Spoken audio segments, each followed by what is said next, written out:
Johannesburg to give us a sense of the extent of this problem.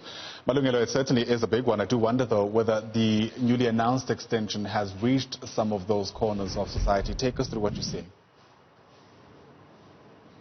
Hi there, Ayanda. In fact, I'm going to start this conversation like this, Ayanda. In Gauteng alone, 20% of this population falls under the category that is known as the urban poor. Those are the people that are battling to put food on the table. As you rightfully said, some of those people are homeless. We know in Johannesburg alone, Ayanda, that officials were saying to us that there's about 15,000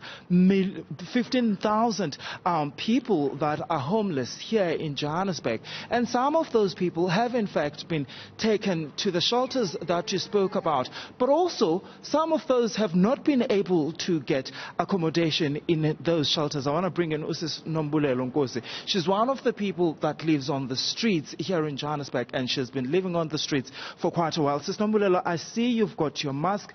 How are you, my sister? Surviving, obviously. Are you surviving? Yeah. You've heard about the extension? From you just now, obvious.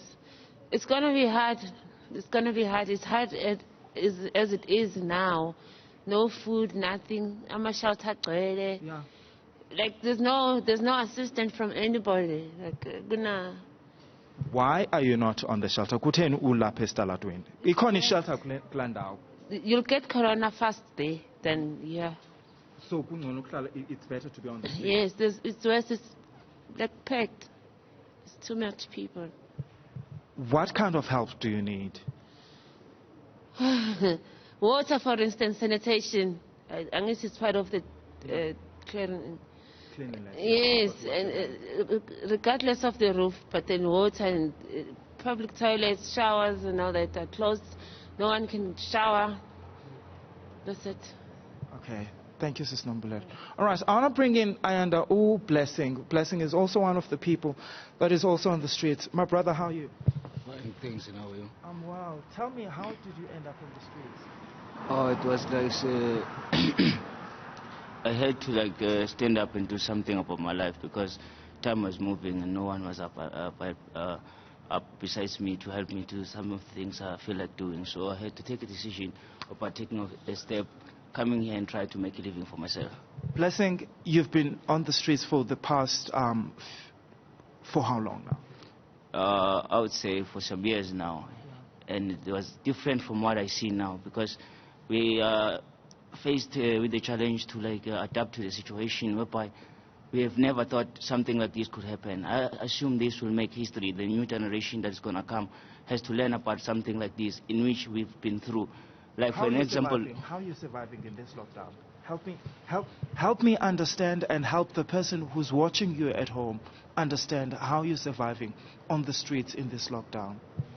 Yo, it's so hard. I don't lie. If you see all of us here in the blankets sitting here, asking ourselves, it's a morning now. We have to get food. We have to have a little money or money pockets to survive throughout the day. It's so hard. We have to ask people. Some people they live in pretend as if we don't exist. Even the government itself, he said is maybe budget some money for us, but we haven't seen anything. Don't know. What is it that you need? What is it that you need? Because this is something that I said to Nombolelo, that there's a shelter up the road, not very far from where you are. Why are you not there? Truly speaking, as she said, I was listening to her. There's a lot of people here. They said they don't want 100 people or more in one place. There's more than 500 people in one shelter. It's too full in such a way, even officials, they're not asking us if they see us on the streets now because they understand that it's full everywhere the government thought we could fit. We can't fit. There's a lot of us. What kind of help do you need? What kind of help do you need? Tell me right now. Truly speaking, the government should not only talk, but try to put more officials to try go around and just check what are the people living like, because they are saying they are providing 1, 2, 3, but we haven't seen even once. Okay. We are getting help from the citizens on which they live in the flats since we are in town now.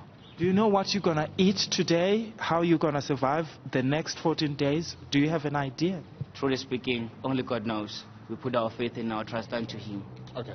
He has promised us that He will never forsake us. He prepared a table in the presence of our enemies. Wow. No weapon formed against us that shall prosper. We are more than conquerors. We believe that God will help us go through this. All right, thank you, Blessing. Blessing Mahlangu, that's and just one of the many people, really, that, that have been faced with the situation that we're currently faced with, and with the extension now of this lockdown, people are wondering how they're going to survive. And you've heard the President saying that this actually has not been an easy decision to make.